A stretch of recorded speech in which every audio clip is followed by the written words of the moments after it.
अरे जब 1 minute 60 second तक पहुंचने के लिए दिन रात एक किया होगा, नहीं किया होगा, एकाग्रता की बात है। 60 सेकंड की पकड़ इतनी हो जाए कि जिस सेकंड चाहें उस सेकंड 60 सेकंड जब जब चाहें, मानो वो पकड़ ऐसी हो, ऐसे उसमें मेहनत नहीं होगी। फिर अभी वहाँ तक पहुँचने के लिए मेहनत है, लेकिन वो जब हमारी मुट्ठी में आ जाएगी, फिर जब भी चाहेंगे 1 सेकंड। उसके बाद फिर तुम जब 2 मिनट की मेहनत करोगे ना, 2-3 मिनट की, तो 1 मिनट तो स्वाभाविक हो जाएगा। इसको थोड़ा गहराई से समझना। अभी जो मेहनत कर रहे हैं, जब 1 मिनट तक जाना होता है ना, तो वो जैसे 30, 40, 45 सेकंड और आगे बढ़ते तो बस जैसे अचानक ही हवा होती है ना, हाथ से फिसलनी। फिर जैसे इसकी लेंथ बढ़ाएंगे, 1 मिनट के ऊपर बाद में 2 मिनट करेंगे। जैसे 1 मिनट की मेहनत करके आप सफलता पाने लगे, लेकिन अभी नेचुरल नहीं हुआ। फिर जब 2 मिनट की मेहनत करेंगे तो ये नेचुरल हो जाएगा। 2 मिनट की मेहनत जब करेंगे तो 1 मिनट स्वतः ही होगा, हर बार होगा। फिर 2 मिनट की हाइट तक जाने के लिए से 15-20 सेकंड पहले या और थोड़ा 1.5 मिनट के आसपास, फिर वो जैसे कि वही कंडीशन वहाँ भी होगी। जितनी मेहनत 1 मिनट तक जाने में लगी, फिर उतनी ही मिनट 1 मिनट सहज होने लगेगा। लेकिन 1 मिनट से जब ऊपर जाएंगे ना, तो वो मेहनत लगने लगेगी। फिर वो फिर उसके बाद उसके जब डबल जाएंगे तो 2-2.5 मिनट सहज होने लगेगा। अब समझो ये पक गया। अब लेकिन ये प्रैक्टिस अब तुमको लगातार करनी है उस स्टेज तक जाने के लिए। अब ये पक गया। जो अव्यक्त वाणी में है, पहले 1 मिनट का भी है, तो 2-3 मिनट का भी ट्रैफिक कंट्रोल, 5 मिनट का भी, फिर 10 मना बस। सोचो, कोई ब्राह्मण सोच सकते कि 10 मिनट का भी ट्रैफिक कंट्रोल होता है? वो तो 10 मिनट सिंपली याद में बैठने में आफत होती है। 10 मिनट 10 मना बस। जब 8 घंटे की बीज रूप अवस्था में जिन आत्माओं को जाना है, तो 10 मिनट उनके लिए क्या फाउंडेशन इतना तो पका होगा? नहीं पका होगा, नहीं होगा। इतना तो फाउंडेशन का पक जाता है, तब जाके आगे की मंजिल पे जाते हैं। इसलिए मेहनत फर्स्ट स्टेज जो है, जो 1 मिनट 60 सेकंड, और वो भी अभ्यास की बात है। बार बार आते हैं, फिर माया इधर उधर चली जाती है। फिर ये जो ट्रैफिक कंट्रोल की मेहनत है, ये है असली मेहनत। इसको ज्वाला स्वरूप अवस्था का है। ऐसे मनन चिंतन जो करते हैं, ठीक है, उसमें हम व्यर्थ संकल्पों को कंट्रोल करते हैं। जिसने जितना व्यर्थ को कंट्रोल किया, उतना ही धीरे धीरे वो बीज रूप अवस्था में जाएगा। व्यर्थ को कंट्रोल करने में कुछ ना कुछ मनन चिंतन चाहिए, चाहे ज्ञान को आधार बनाएं, कुछ भी आधार बनाएं, कोई गीतों को भी बीच में आधार बनाते हैं, कुछ भी, कोई मनन चिंतन। उससे आप व्यर्थ को पहले कम करें। व्यर्थ कम हो जाएगा तो वो है अव्यक्त स्थिति। किसी भी रूप से जो पॉजिटिव संकल्प करे, वो सब अव्यक्त स्थिति में आएगा। इसलिए एक अव्यक्त वाणी आगे चल के आएगी, जिसमें ये पॉइंट भी है। जो 24 घंटे अव्यक्त स्थिति में रहते हैं, उनकी 8 घंटे बीज रूप अवस्था बनती है ना। इसका मतलब ये निकल रहा है कि जब 8 घंटे तुम्हारी बीज रूप अवस्था बनेगी, उस वक्त तुम्हारे पास व्यर्थ कुछ होगा ही नहीं। जो भी है वो ज्ञान युक्त है। तुम्हारा स्वार्थ वाला उसमें कुछ भी नहीं होगा। अगर कुछ प्लानिंग्स भी होंगी, वो भी यज्ञ के लिए होंगी, स्वयं स्थिति के लिए होंगी, संगठन के लिए होंगी। माना आपका व्यर्थ का खाता खत्म हो चुका, तब सार 8 घंटे बीज रूप अवस्था। अब ये गए स्वर्ग में। कहाँ गए ये है सच्चा स्वर्ग। ये है स्वयं स्थिति। तब मालूम पड़ता है साइलेंस का रस क्या होता है। स्वतः ही संस्कार बने, उसमें मेहनत होगी क्या? उसमें मेहनत केवल नीचे है, ध्यान रखना। ये मत सोचो माथा भारी हो जाए और बाप रे बाप 8 घंटे तक, उसमें कुछ भी मेहनत नहीं है। फिर तो मज़ा आने लगता। हाँ, फिर तो करने मज़ा आने लगता है, क्योंकि दुनिया के पास ये चीज़ नहीं है, ब्राह्मणों के पास भी नहीं है, जो तुम्हारी मुट्ठी में आ रहा है। फिर तो मज़ा आता है तुमको। इसलिए मेहनत नीचे ही है। जब व्यर्थ के जो तूफान चलते हैं, या ये कहें कि जो हमारे 63 जन्मों के हिसाब किताब हैं, इसमें ही तूफान है।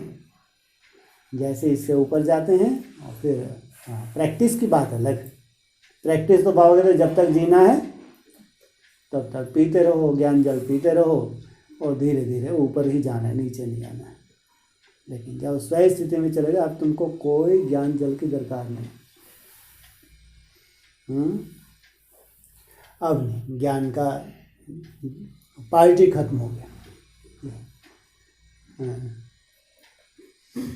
ऐसे बोला ना, नई दुनिया में सुनने सुनाने का कुछ नहीं होगा। हाँ जी, तो ज्ञान में नई दुनिया में सुनने सुनाना फिर काहे की नई दुनिया? हद हो गई। जो नई दुनिया में जाएंगे उनकी बात है, वहाँ कोई सुनना सुनाना होगा? अरे वो तो वहाँ जो संकल्प आ रहा है वही संकल्प आ रहा है। इतना सुंदर संकल्पों का वो लेन देन हो जाएगा। हाँ, जहाँ संकल्पों से ही पूरी कारोबार करनी है, वहाँ वाचा का क्या रोल?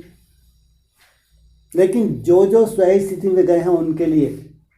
बाकी अगर सुनने सुना रहे हैं, कोई सोने की मुरली मिल जाए आगे चल के, कितना मज़ा आएगा? नहीं आएगा मज़ा? काठ की मुरली में कितना मज़ा है? काठ की मुरली में कितना मज़ा है, तो सोने की मुरली कितना मज़ा होगा? काठ की मुरली किसको रस देती है? सुनने सुनाने का रस होता नहीं होता? हाँ, तो अभी क्या कहेंगे? अभी सुनने सुनाने का रस है या अनुभूति है? सुनने सुनाने। फिर जब यही मुरली प्रैक्टिकल रूप धारण कर ले, पूरी सच्चाई सफाई जीवन में आ जाए, सत्यता धारण हो जाए, फिर जो अनुभूति होंगी उस अनुभूति के आधार से डिस्कस होगी, उसकी तो बात ही अलग है। इसलिए जो जो स्वयं स्थिति में जाएंगे उनका सुनना सुनाना जैसे कि खत्म। नंबरवार जाएंगे, एक साथ कूद जाएंगे, तो ऐसे अनुभव भी तो करते जाएंगे नंबरवार। हाँ, कि ये दुनिया कैसी है, इस दुनिया हम कैसे अनुभव कर रहे हैं, कैसे संकल्प कैच होते हैं, ये भी प्रैक्टिकल होगा नहीं होगा? पूरा प्रैक्टिकल होगा। तो कह रहे पोस्ट विज्ञान का मंत्र, तो इसलिए तो कब इसमें दुख धाम आ जाए तुमको मालूम ही नहीं पड़ेगा, फिर माथा भारी हो जाएगा। तो शांति देवा एक ही है। सुख देवा की परिभाषा चेंज हो जाएगी, वो तो 8-8 9-9 सुख देवा भी बन जाएंगे अपने अपने कुल के, लेकिन शांति देवा एक ही है। और जिसके पास शांति है उसका सुख ना ये हो नहीं सकता। क्योंकि आत्मा यहाँ तो शरीर के द्वारा, शरीर के साधनों के द्वारा सुख, लेकिन आत्मा में तो ये संस्कार हैं ही, चाहे सुख है, चाहे शांति है, आनंद है, प्रेम है, तो भंडार ही है। तो जब शांति देवा से शांति करने जो आत्मा दे रही है, उस शांति की अनुभूति, वो इतना शांत जैसे लहरें कोई भी ना उठें। तुम उठा के देखो तो भी लहरें ना उठें तो कैसा लगेगा? तुम लहरों को पत्थर फेंक के देखो अपने अंदर, अपने बुद्धि में क्या करो? कोई पत्थर फेंको तो पत्थर ही काम ना करे। अजीब सा लगता है ना, सागर में कोई पत्थर फेंके और लहर ही ना उठे। शांति रहता है ना अंदर, शांति रहता है अंदर, अंदर से ऊपर से, अरे ऊपर से भी शांत, ये उस शांति की बात कर रहे हैं। ये कौन सी शांति है? पत्थर फेंका ऊपर से भी शांति और लहरें काम ही नहीं कर रही। ये है संस्कार बनने की बात है।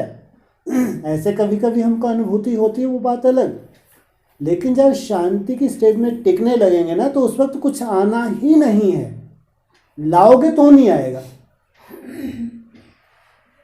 वो है असली शांति।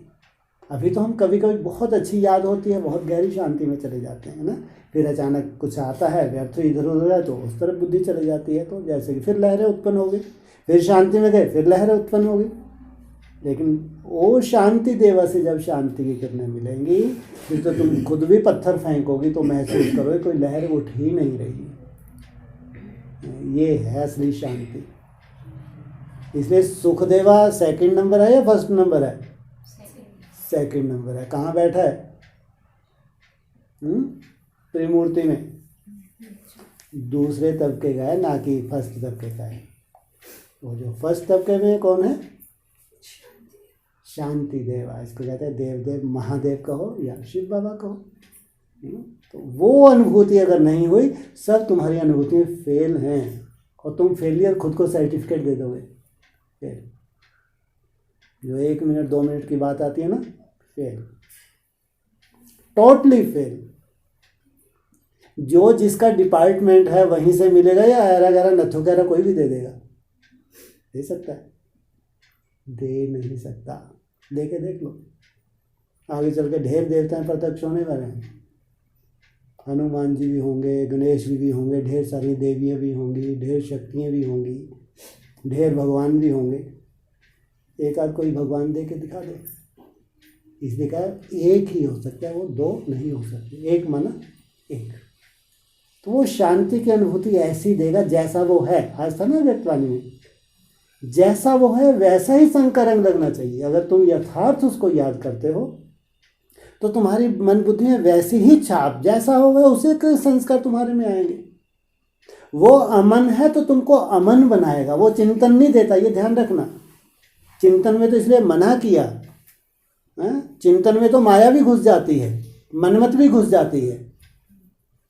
भगवान तुमको अमन बनाने आया है। ठीक है, चिंतन का स्टेज नीचे की स्टेज है, चिंतन की स्टेज व्यर्थ को खत्म करने की स्टेज है, लेकिन ये संपन्न स्टेज नहीं है। हमेशा ध्यान रखना, सूक्ष्म वतन की स्टेज कह लो, मनन चिंतन की स्टेज नीची स्टेज है, ये संपन्नता नहीं है। संपन्नता बात में माना एकाग्रता, इसलिए बोला मन के मौन से नई रंगत, वो मनन चिंतन से नहीं हो सकती। इसलिए वो सबके बस का नहीं है, वो मासी का घर नहीं है। उसके लिए थक जाते हैं, बहुत मेहनत करके थक जाते हैं, छोड़ देते हैं। उनको ऐसी प्रेरणा होती है, जिनको उस स्टेज तक जाना उनको अंदर से प्रेरणा होती है, थकते नहीं। सबसे बड़ा उनका जो गुण है वो है धैर्यता। धैर्यता नहीं खोते, लगातार प्रैक्टिस करते हैं, लगातार मेहनत में लगे रहते हैं। धीरे धीरे धीरे धीरे, आज नहीं तो कल वो चीज़ आती है। इसलिए अगर शांति देवा है तो पहले शांति धाम, उसके बाद सुख धाम। मुरली में बोलती हैं, पहले जब तक शांति धाम नहीं गए तब तक सुख धाम में जा नहीं सकते। चाहे स्थूल शांति धाम में जाओ, चाहे बेहद के शांति धाम में। बेहद का शांति धाम तो निसंकल्प अवस्था। तो यहाँ शांति धाम इस दुनिया पे बनेगा नहीं बनेगा? बोला है, तुम बच्चे शांति धाम को इस धरा पे उतार लेते हो। तो जहाँ संगठित रूप में वो प्रैक्टिस करते हैं निसंकल्प होने की, तो वहाँ का वायुमंडल कैसा बनता होगा? पर्सनल अपनी स्टेज बात अलग, लेकिन संगठित रूप में एक सी मेहनत करना, वो बनता है, उससे बनता है वायुमंडल। पहले शांति और फिर सुख। तो अनुभूति की जहाँ तक बात है, अनुभूति कहते हैं जो एक बार हो गई उसमें कोई इंटरफेयर ना हो, और जब भी करना चाहे वो अनुभूति में चले जाएं। ये और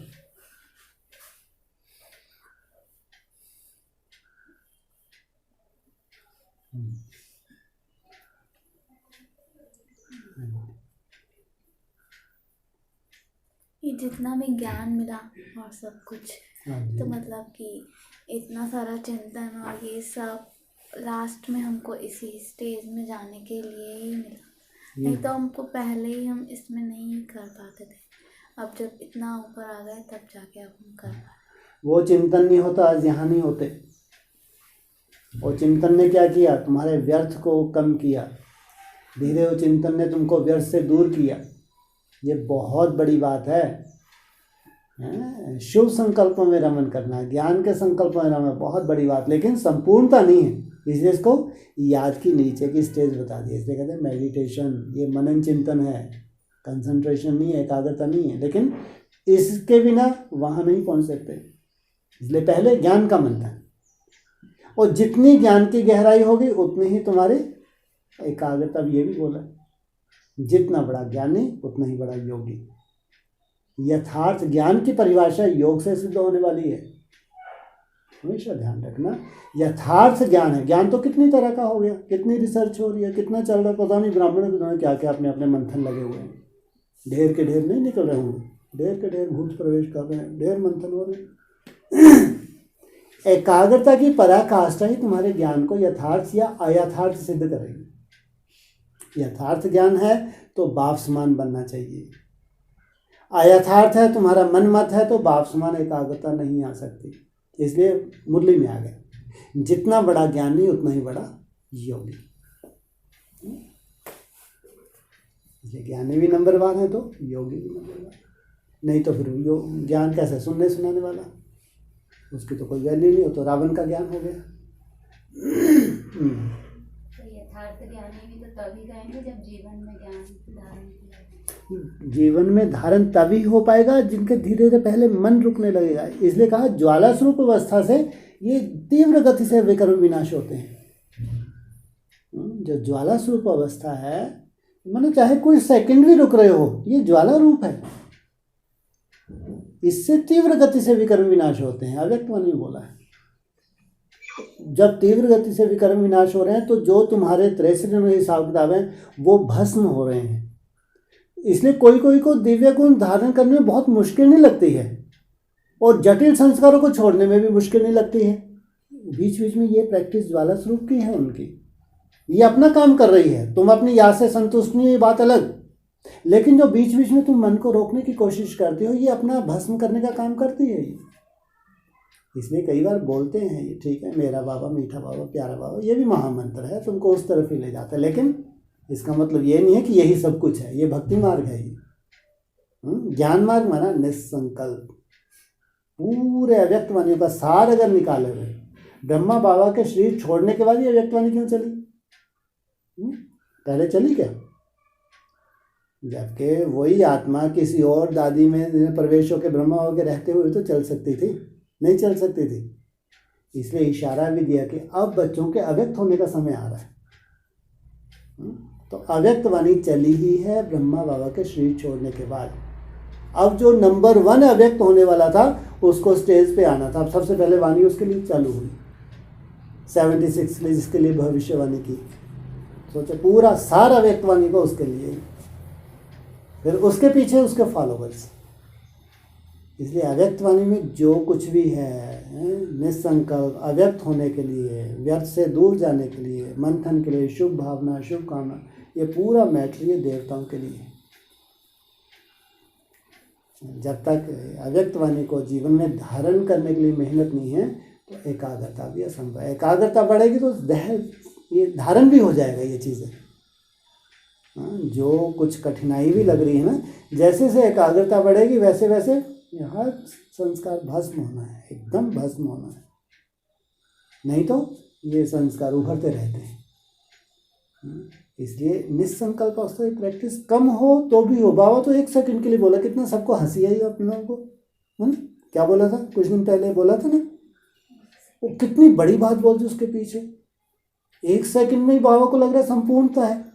ये तो एक संस्कार की बात है ना, माना इसका जैसे कि बाबा एक बच्चों को उस तरफ बढ़ाना चाहता है कि कुछ कुछ सेकंड भी अगर करेंगे तो एक कहते हैं आदत पड़ जाएगी, और धीरे धीरे जब उसका टेस्ट आने लगता है, मन थोड़ा रुकने लगता है, और फिर तो मंजिल पकड़ लिया, फिर क्या बचा। इसलिए कितने हैं ब्राह्मण हमारी दुनिया में, कितने हैं ब्राह्मण? लाखों हैं, लाखों। उनमें से केवल 9 लाख हैं, सोचो, लाखों ब्राह्मण हैं। ऐसे अगर जनसंख्या देखें, हो सकता है आज करोड़ों भी हो, कोई बड़ी बात नहीं। स्वर्ग में केवल कितने जाते हैं? 9 लाख। ये कोई पास थोड़ी हैं, ये जो प्रजा क्वालिटी के हैं दुनिया के हिसाब से बहुत वैल्यूबल हैं। ये दुनिया को नाज होता है कि जो 9 लाख हैं, बाबा ने भी कहा है कुछ ना कुछ खसूसियत तो है जो फर्स्ट डायनेस्टी के, साधारण नहीं है, दुनिया के हिसाब से साधारण नहीं है, लेकिन कहाँ उसमें से केवल 16,000 आत्मा। ये सोचो आप, 9 लाख कितने होते हैं? 16,000 परसेंटेज निकाल के देखो कितनी परसेंटेज है कोई वैल्यू? तो क्या हम सोच सकते हैं कोई लाखों ब्राह्मण ये मेहनत कर सकते हैं? उनको प्रेरणा ही नहीं होगी तो थक जाएंगे। थोड़े समय करेंगे, ऐसा नहीं कि अव्यक्तवाणी के चात्रक नहीं है, उनको अव्यक्तवाणी सुनते हैं उनकी बैटरी चार्ज लगता है ये करना चाहिए, लेकिन थक जाएंगे। मोस्टली जो शरीर छोड़ने वाले वो तो थकेंगे ही पक्का। अगर आपको अंदर से प्रेरणा हो रही है तो वो आपको, क्योंकि बहुत लंबा चलना है, आपको बहुत रिसर्च करनी है, आपको कुछ नया करना है। इसलिए इशारा तो दे दिया, मन के मौन से नई रंगत। अब क्या रंग उनको लगता है कोई चमत्कार होने लगा। अरे चमत्कार से भगवान चमत्कार दिखाने आया क्या संसार में? भगवान की रचना ही अपने आप में एक बहुत बड़ा चमत्कार है। जो साइंस नहीं कर सकती वो भगवान करता है, इसलिए अपने आप में उसकी रचना ही कितना बड़ा चमत्कार है। दुनिया को चमत्कार दिखाने की तो कोई बात ही नहीं है। उनको लगता है कोई चमत्कार होने लगेंगे, भगवान का नाम वाला संसार में हो जाएगा। ऐसा कुछ है क्या? जो उसकी रचना तैयार होती है ये अपने आप में बहुत बड़ा चमत्कार है। उसके लिए बोला मन के मौन से नहीं रंगत।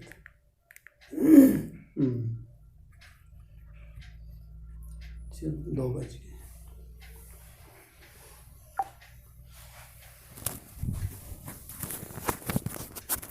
इस सेशन का मतलब क्या है? इसी के लिए सब कब से चल रहा है।